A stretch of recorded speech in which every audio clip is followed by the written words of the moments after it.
Hello and welcome to Indus News live from Islamabad. I'm Jawad Hami and these are the headlines.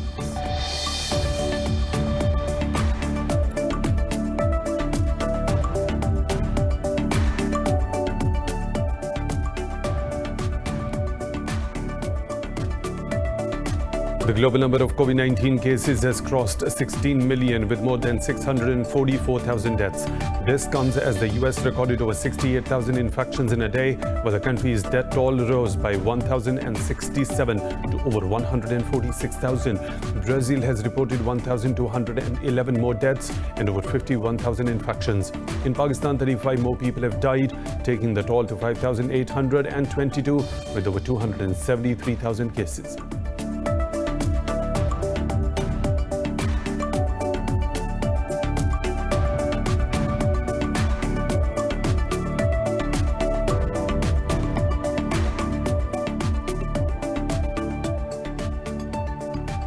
Ankara says 5 civilians have been killed in a bomb attack by the Kurdistan Workers' Party in northeastern Syria near the Turkish border. Turkey's defense ministry said 12 others have been wounded in the IED blast in the Ras Al Ain marketplace. Meanwhile, the ministry said it has also killed 3 PKK militants in northern Syria.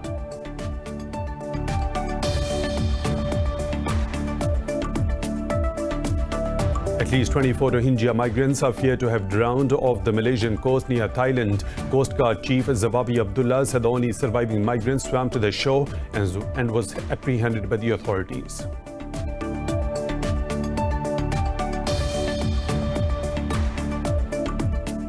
Tunisian President Kais Saied has designated Interior Minister Hashim Mechichi as the new Prime Minister.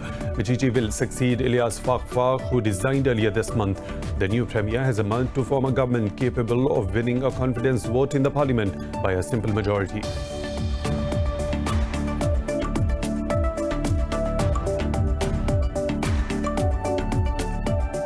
And in cricket, West Indies are all out for 197 runs in their first innings against England at Old Trafford. Stuart Broad took 6 wickets as the hosts carved out a convincing lead of 172 runs. Earlier, England posted 369 runs in their first innings.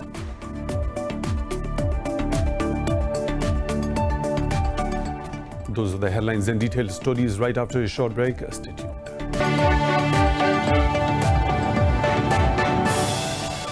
Welcome back, and now with the news in detail. The global number of COVID-19 cases has crossed 16 million with more than 644,000 deaths. This comes as the US recorded more than 68,000 infections in the last 24 hours, while the country's death toll rose by 1,067 to over 146,000. The resurgence of the new coronavirus in the Americas and now in parts of Europe and Middle East has alarmed the entire world. Australia's Victoria has recorded over 450 new coronavirus cases and 10 deaths in the country's deadliest day from the pandemic. The second coming of the virus in the once worst hit Spain has forced UK to reimpose travel restrictions to prevent cross-border spread. The coronavirus pandemic continues to ravage the Latin America as healthcare systems are starting to crumble under the pressure. Brazil remains the region's worst hit country with over 86,000 deaths, while the confirmed cases are approaching 2.4 million. Brazil's health ministry reported 1,211 deaths and over 51,000 new infections in the past 24 hours. Elsewhere, Mexico's official tally stands at over 385,000 infections and over 42,000 deaths due to the contagion. Meanwhile, Peru has registered just under 18,000 deaths, while there are almost 376,000 active COVID-19 cases in the country.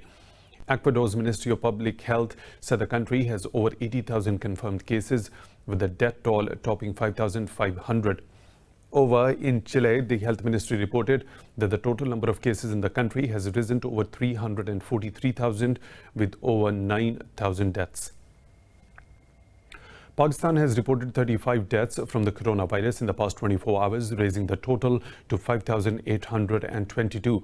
The health ministry says 1,226 new cases were reported overnight as the tally crossed 273,000. Officials said over 237,000 people have recovered from the virus so far. The ministry said there are now over 29,000 active cases in the country. It said 1,267 people are in critical condition. Sindh is the worst hit province with over 117,000 infections, while Punjab has nearly 92,000 cases. The United Nations says terrorist groups operating from Afghanistan are targeting Pakistan. In its 26th report, the Analytical Support and Sanctions Monitoring Team of the UN said the banned Tehreek-e-Taliban Pakistan and its splinter group Jamaatul Ahrar have their bases in Afghanistan. The report said the two groups are responsible for the killing of innocent civilians in various acts of terrorism inside Pakistan. It states that ISIL Khorasan considers Afghan territory a base for spreading terrorist influence across the wider region. In Afghanistan, 2 soldiers have been killed and 3 others wounded in a car bomb blast in southern Helmand province. Local officials said 2 bombs detonated close to security checkpoints in southern Nehr-e-Siraj district. Provincial governor spokesman said the forces had prior information about the explosions. No group has claimed the responsibility for the blasts yet.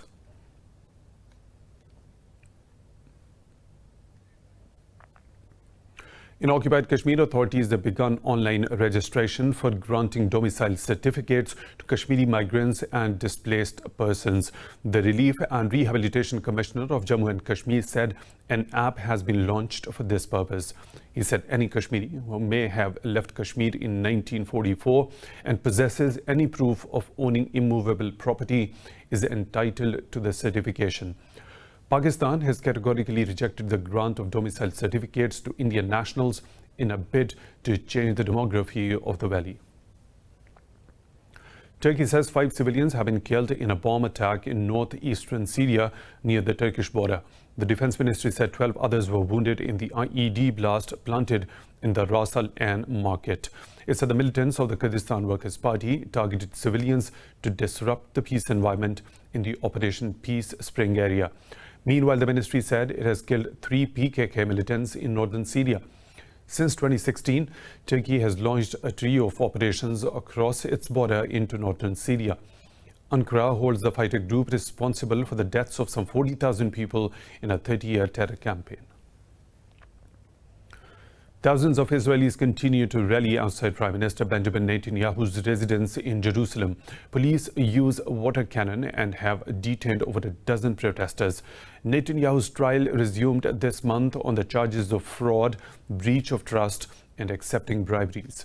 The demonstrators are calling for Netanyahu to resign over alleged corruption and his mishandling of the new coronavirus pandemic. In almost daily demonstrations, they are demanding better state aid amid reimposed COVID-19 curbs after a spike in new cases. Lebanon claims Israel has violated its airspace at least 29 times in the last 48 hours. In a statement, the Lebanese army said all the violations are being monitored in coordination with the UN Lebanon peacekeeping mission. State media said Israeli forces have been operating drones over the southern Hula province. Israel has not commented on the claims yet. In recent months, Lebanon and Israel have made accusations and counter-accusations about land, air, and maritime space violations. Tunisian President Kais Saied has designated Interior Minister Hachem Mechichi as the new Prime Minister. Mechichi will succeed Elias Fakhfakh, who earlier resigned this month. In a statement, Mechichi said he would work to form a government that meets the expectations of all Tunisians.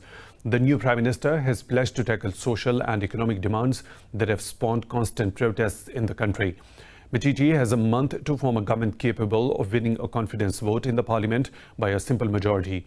The president will dissolve the parliament and call for another election if the new premier fails to form the government in stipulated time. In the U.S., one person has been shot dead in a Black Lives protest in Austin, Texas. The police say several shots were fired at the demonstration as the group of about 100 people was marching and chanting slogans. In a briefing, the police said they have detained a suspect. Meanwhile, federal agents fired tear gas to disperse the crowd in Portland as the protests against racism and police brutality continue for the 59th day. Elsewhere in Seattle, police arrested 45 people as 21 officers got injured in clashes with the protesters. Over in Colorado, at least 2 people were injured as a vehicle barreled through demonstrators gathered on a highway in Aurora. Protests against systematic racism and police violence have engulfed the country since the custodial murder of African-American George Floyd in May. Venezuela has slammed the U.S. decision to close China's consulate in Houston. In a tweet, Venezuela's Foreign Minister, Jorge Ariza, said the move was an act of baseless aggression. Ariza said Washington's wide-ranging escalations against Beijing were based on falsehood. He said the escalations were a part of U.S. President Donald Trump's attempt to alleviate his electoral struggles. Earlier on Friday, Beijing ordered the closure of a U.S. consulate in Chengdu in response to Washington's demand to close Beijing's Houston consulate. The bilateral ties between both the nations have worsened this year over a range of issues including coronavirus, South China Sea, Hong Kong and global trade. In Spain, protesters have rallied against a monarchy amid corruption allegations against the former King Juan Carlos, father of King Felipe. Demonstrators gathered in Madrid while keeping a distance from each other. In June, the country's Supreme Court opened an investigation into Juan Carlos' alleged involvement with the rail contract in Saudi Arabia. This came after a Swiss newspaper reported Carlos had illegally received $100 million from the late Saudi king. Juan Carlos has repeatedly declined to comment on the allegations, which has further enraged the protesters. Now more than ever, amid a health crisis, a crisis of the system, we have a head of state who is stealing in front of our faces is even more outrageous than ever. We had to come here to prove it. France is probing alleged crimes against humanity by a former Rwandan military official during the country's 1994 genocide. Prosecutors say a preliminary investigation was opened after Ntwagabo was found hiding in the city of Orleans, southwest of Paris. The International Criminal Tribunal for Rwanda has identified Ntwagabo as one of the architects of the genocide. This comes 2 months after another suspected genocide architect, Felicien Kabuga, was arrested on the fringes of Paris. The genocide in Rwanda claimed lives of 800,000 people, most of them being of Tutsi ethnicity and moderate Hutus. Russia's President Vladimir Putin says the country's navy would be armed with hypersonic nuclear strike weapons and underwater nuclear drones. Speaking in St. Petersburg at an annual naval parade, Putin said the navy would get around 40 new ships this year. Russia's defense ministry said hypersonic nuclear strike weapons and drones are in their final phase of testing. Last year, Putin threatened to deploy hypersonic missiles on ships and submarines if the US moved to deploy intermediate-range nuclear weapons in Europe. Washington says it hasn't deployed such missiles in Europe, but Moscow is worried it might. Britain says it will boost its ability to handle threats posed by Russia and China in space. Defense Secretary Ben Wallace said this is part of a foreign security and defense policy review being conducted by the UK government. London said it was concerned about a Russian satellite test which involved the launch of a projectile with the characteristics of a weapon. Wallace said the test was a reminder of the threat Russia poses to UK's national security. He added that China also poses a similar threat by developing offensive space weapons. More stories to follow, but right after a short break, stay tuned. Welcome back. Domestic pilgrims have arrived in Muslims' holy city of Mecca ahead of this year's Hajj amid COVID-19 restrictions. This year will be the first in modern era when pilgrims from outside of the kingdom will not be able to attend the pilgrimage. Health Ministry officials said all domestic pilgrims have been thoroughly checked for any symptoms of the coronavirus. This year's Hajj has been limited to about 1,000 people, all of whom are residents of the kingdom. In the US, 3 people have been killed after a small plane carrying 6 passengers crashed in a residential area in Utah. Police said a 9-month-old baby, a woman, and the pilot were killed in the crash in the West Jordan neighborhood. Police said a woman and a 2-year-old child were hospitalized while a boy was treated and released. A 72-year-old woman who suffered burns was the only person injured on the ground as 3 houses sustained damage. The Federal Aviation Administration said the plane came down under unknown circumstances after taking off from a regional airport in West Jordan. The FFA and the National Transportation Safety Board have launched an inquiry into the crash. In Germany, 3 people have died after a small aircraft crashed into a home in the northwestern town of Wiesel. Police said the roof of the apartment building in the town caught fire after the plane crashed into it. Police said the aircraft had taken off from Mal airfield. The cause of the incident is still unclear and the pilot has not been found yet either. Police said the microlight aircraft was carrying 2 people. At least 24 Rohingya migrants appear to have drowned just off the Malaysian coast. Coast Guard officials said only 1 among the 24 on board have survived. Chief Coast Guard Zawabi Abdullah said the only surviving migrant swam to the shore and was apprehended by the authorities. He said search and rescue operation, including 2 aircraft and boats, has been launched.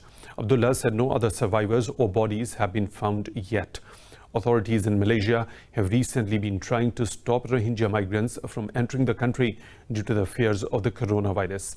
The policy has sparked anger and outrage from the rights groups. Hannah, the first Atlantic hurricane of 2020, has slammed into the coast of coronavirus-hit Texas, bringing heavy rain and potentially life-threatening flash flooding.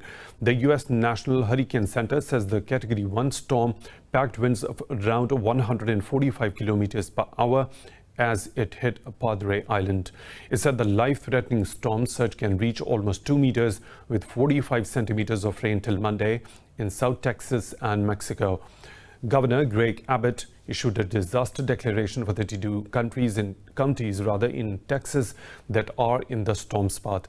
Abbott said the twister was sweeping through the most affected area in the state for COVID-19, making matters even worse.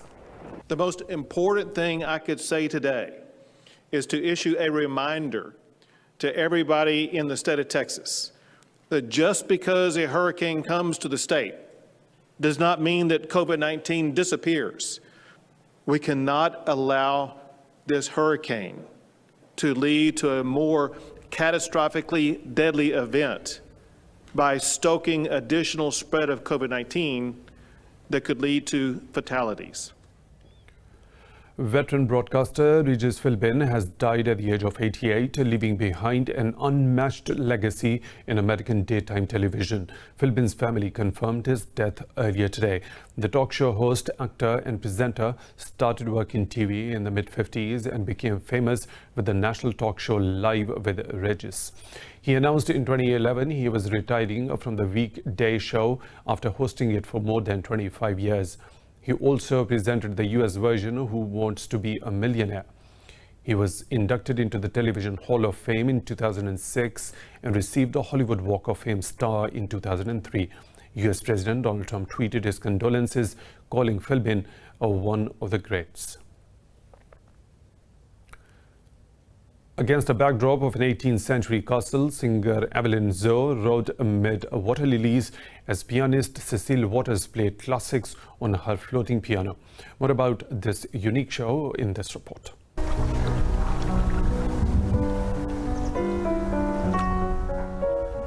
The French band Piano du Lac feared for the worst this year, unsure when they would perform again after the COVID-19 lockdown forced them to cancel 2 tours. But the group made a gamble this summer season and started touring mid-July to masked and socially distant audience. Jean-François Marquis, the owner of the Riqueberg Castle in northern France, welcomed the group for a 2-night run of their show Melting Flottaire to show his support. This year, we are welcoming the Piano du Lac once more, whom we decided to support during this difficult period. So we are welcoming them here at Riqueberg Castle. There are a lot of health safety rules to observe, but if we don't support the artists, what will happen to them?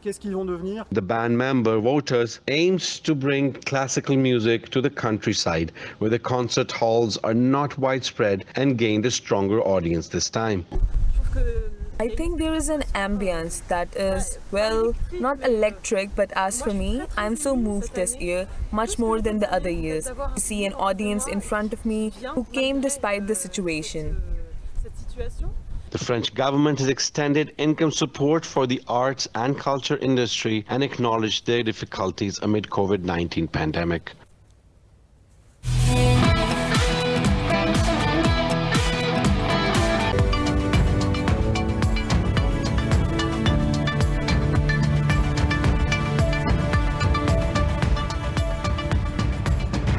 The Asia-Pacific Economic Cooperation Group has reaffirmed the prioritization of economic recovery from the COVID-19 outbreak. This comes after a virtual meeting the group chaired by Malaysia to discuss the prioritization of economic recovery. Malaysia's Trade and Industry Minister Muhammad Azmin Ali said the meeting aimed to respond to the challenges posed by COVID-19. He said Malaysia also hopes to enact the APEC post-2020 vision by the end of the year. APEC is a regional economic forum established in 1989 to leverage the growing interdependence of the Asia-Pacific. With a combined population of 3 billion, the 21 APEC economies account for around 60% of the world's total gross domestic product. Gulf stock markets are trading mixed. Investors, especially energy companies, declined, fearing re-emergence of travel restrictions due to the recent global COVID-19 surge. Saudi Arabia's benchmark index dipped due to Saudi Aramco's fall and an almost 2% drop for Rabigh Refining and Petrochemical Company. Dubai's main share index gained marginally, with lender Emirates NBD rising over 0.5% and Emaar Properties up nearly 0.5%. In Abu Dhabi, the index edged up fractionally, helped by a 4.5% jump in aquaculture company International Holding. The Qatari index traded flat as petrochemicals company Industries Qatar retreated over 1%.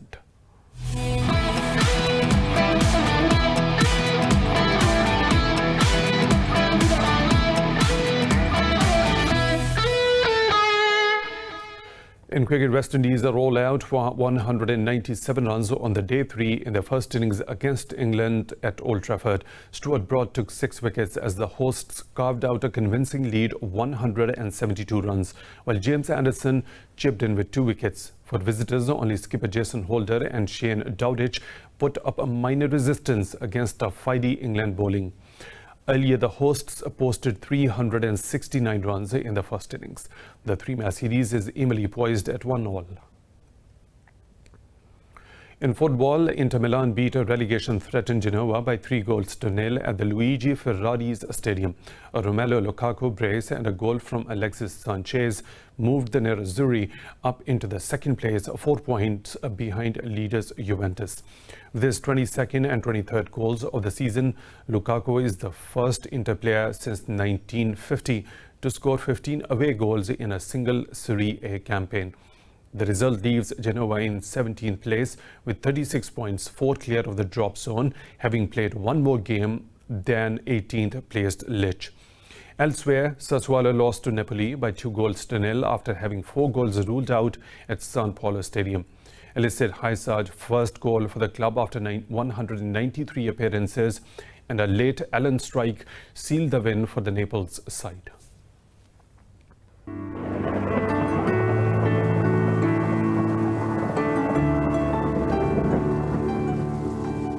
Now the weather situation from around the globe.